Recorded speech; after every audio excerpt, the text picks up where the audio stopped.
Hi and welcome to my channel. I'm Dr. Carmen McGuinness, and here is where we present every Sunday. I know it's Monday, there's a story. Every Sunday, except when it's Monday, on relationship health, topics that pertain to relationships of one sort or another, including the primary relationship, which is the relationship that we have between ourselves and ourselves. So, today we are going to have a conversation about the functions of behavior, and I'll go into more depth on that in a minute. But first, I want to talk just briefly about me, because it is my solar return birthday weekend. It is the weekend on which I celebrate being another year older. And those of you who follow me know that I recently had, in my world where I've really never been injured before, a pretty major injury. I fell out by my pool, right over there actually, and broke my arm. And some of you may know this. I'm not sure how much it's come up on the channel before, but in fact I do consider myself to be an artist as well as a psychologist and a teacher and a writer. So a visual artist, I mean. So over here we have a canvas and my paints. I have all kinds of cool paints down there. And what's going to happen there coming up in just a few minutes is I'm going to, as soon as I'm done with this, I'm going to attempt my first art piece since my injury. And I'm considering this to be therapeutic because, in fact, I have very little range of motion in this hand, as you can see, in relation to the other one. So this one goes this way, and this one really doesn't. So I'm working on that, and I'm doing physical therapy with a professional as well, not just art. But I kind of had a sign at the beginning of this weekend, and the sign was that I found a turtle swimming in my pool. After much research and a visit to a pet store, I found out that he was a Florida box turtle. And by the time I found this out, I had named him Thomas, so we'll just refer to him as Thomas going forward. So I ended up freeing Thomas, kind of right over there, by the end of the day, because I found out that box turtles don't do well in captivity. And although he was literally this big, it's about an inch and a bit, it seemed that he would do better in the wild. Florida box turtles don't do well in captivity, apparently. They're considered to be fragile in captivity. So Thomas was freed. And I'll put up video of him here somewhere in all of this. I'll put up some video of. Hey, little man. So I found this guy in my pool a few minutes ago and pulled him out, which was tricky since my right arm is still broken.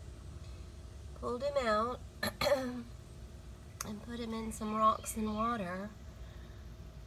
I don't know if he's going to be okay if I just let him go, if I put him in the back garden, and because I've never seen a turtle back here.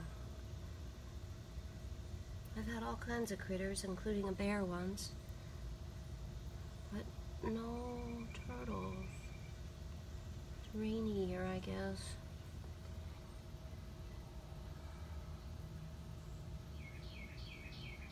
So, if anybody knows what he is, and if he'd be okay if I just let him go in my garden, just let me know. He's so cute. I love him. I have to think of a name. But when I looked into the meaning of finding, because I'm a big believer in signs. Maybe we'll do that as a topic coming up soon. When I looked into the meaning of finding a turtle or seeing a turtle, what I found was American Indian belief that seeing a turtle is a sign that you should trust your inner vision. So my inner vision is telling me that I need to get this hand going on some paints. So what I'm going to paint is Thomas. Thomas, my turtle that I freed. Thomas, the universe's turtle. So all of that said, and have gone on too long about me and my turtle. Today our topic is, as I mentioned a moment ago, the functions of behavior as they pertain specifically to romantic relationships. So in August, and this is how this came up, in August I produced a video titled The Enlightened Narcissist, and in it I mentioned the 4 functions of behavior. Wait, let's see if I can do that with this hand. 4 functions of behavior. So since then I've had dozens, if not over 100 inquiries about the terminology that I used and how the functions of behavior pertain to interpersonal relationships, in particular romantic relationships. And to clarify, there are many applications of the understanding and analysis of the functions of behavior. Today, the discussion is going to be limited to romantic relationships, and in particular, existing relationships, not first meetings, not when you encounter that guy in a bar or whatever. But maybe we'll explore that in the future. We shall see. So that said, here we go. I'll begin with a brief explanation of the concept of behavioral functions to provide an overview of the functions, and then I'll go into more detail for each function with an example of one in which we'll explore all of the functions. And the idea of a functional relationship between behavior and reinforcement was first proposed by Skinner in the early 1950s and has become the basis for modern analysis of behavior and cognitive behavior therapy, both of which I do. Those of you who follow me know this. It represents a kind of cause and effect relationship between the behavior and the environment. So, for example, I cry, my mother picks me up. Cause and effect. But I said we'd limit the conversation to romantic relationships, not babies. So we'll alter the example a little bit. I cry, and my lover asks, "What's wrong?"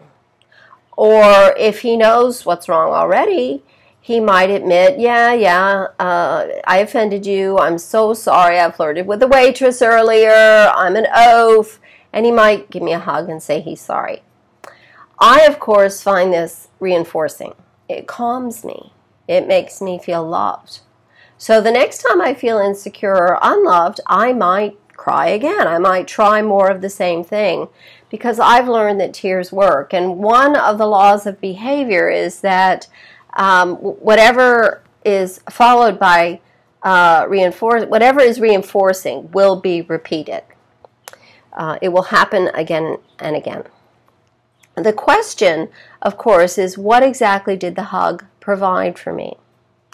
Well, there are 4 functions of behavior, and they are escape, access, attention. Sorry, I'm just checking my stats here to make sure everything's working. And sensory or automatic reinforcement. In other words, it feels good, so we do it. And we may or may not need somebody else to help us do it.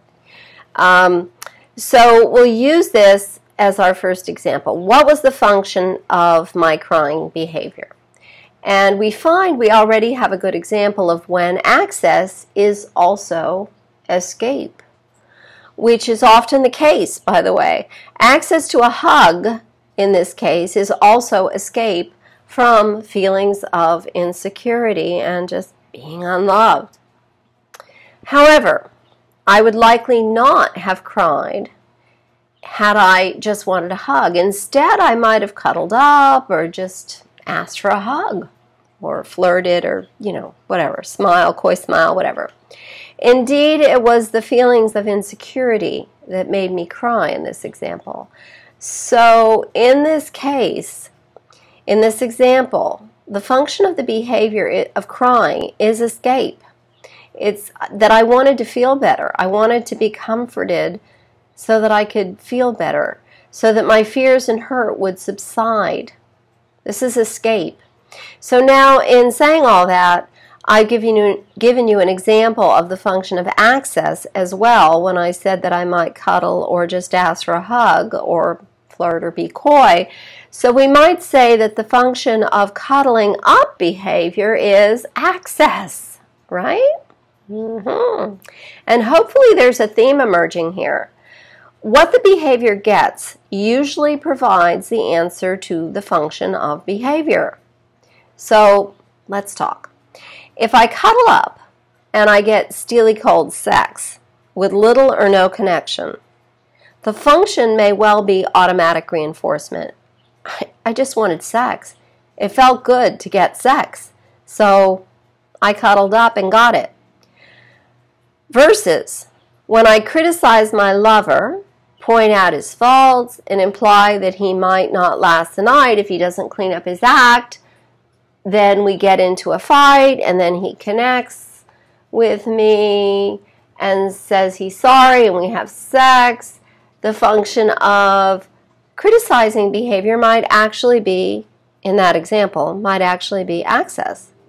So specifically, access to human connection or emotional availability. So we see the subtle differences here. Or is it just attention that I wanted in that case? Well, here we ask, is this the only way to get attention? Or might I also get it when I suggest that we turn on the basketball game? Or when I come home, say, with a pepperoni pizza? Unfortunately, in some relationships, getting attention requires more than a pizza. For one couple I worked with, it required a discussion of the children, or finances, or a large purchase, or maybe home repair, marital stuff. That's right. The only quality time they enjoyed revolved around their marital business. I believe we've breezed over all the functions at this point with examples of each. So now I'll give a more thorough example which will explore in more detail in regard to all of the functions. So this is the story of Jenny and Pete. The couple have been married for 12 years. They're about to celebrate their 13th anniversary. They have one child. Her name is Sarah. She's 10 years old. And during the first 12 years of their lives together, Jenny and Pete spent their weekends shopping. Jenny and Pete both love to cook. In fact, Pete works as in corporate management in the restaurant business. He's not a cook, but he does love to cook. And they enjoy cooking together. Having dinner or brunch out together and watching a Saturday movie with Sarah on the family's cozy leather couch are some other things that they enjoy doing together. And occasionally they invite dinner guests or go to a friend's house for dinner. Most nights, including weeknights, they enjoy an after-dinner walk together around the neighborhood while Sarah and the other neighborhood children play around them. It's all pretty perfect in their world. But recently, Pete has taken up golf, which he plays on Saturday mornings with some work friends. And although Jenny is very glad that Pete is getting some physical exercise because he had started to gain a little bit of weight, she misses their Saturday morning trips, their shopping trips. So what is the function of Pete's golfing behavior? Is Pete trying to escape shopping, gain access to friends and golf, get attention from friends, or possibly even get attention from Jenny, because it has had that effect? Or does it just feel good to be outside and engage in physical activity, i.e. automatic reinforcement? Which is it? Which is the function? Hopefully your answer is, it's hard to tell. And indeed, there may be a mixed set of functions at play here. So we need more information. For instance, does Pete know that Jenny's unhappy? Has Pete considered asking Jenny to golf with him? Has the couple considered shopping together on Sundays instead? Bottom line is Jenny isn't happy, so a conversation needs to be had. And the point of my question here is to viewers is to understand the possible functions of the behavior before you engage in such very important conversations. It helps keep things sensible and focused, and most importantly, it helps us find accurate answers to the question, which leads to reliable solutions, solutions that will work going forward. And here's what I mean by that. If the function is actually escape from shopping and the couple moves their shopping day to Sunday instead of Saturday, nothing has been solved. Pete will find a means by which to escape Sunday shopping as well, or just live his life out in misery, shopping on Sundays. Alternatively, an open conversation exploring the 4 functions might lead to an honest conversation in which Pete says, I've reached a point in my life where I'm bored with shopping. I like to spend time with you, but I wonder if we could do that on Sunday, since I now go golfing on Saturday, and maybe do something other than grocery shop.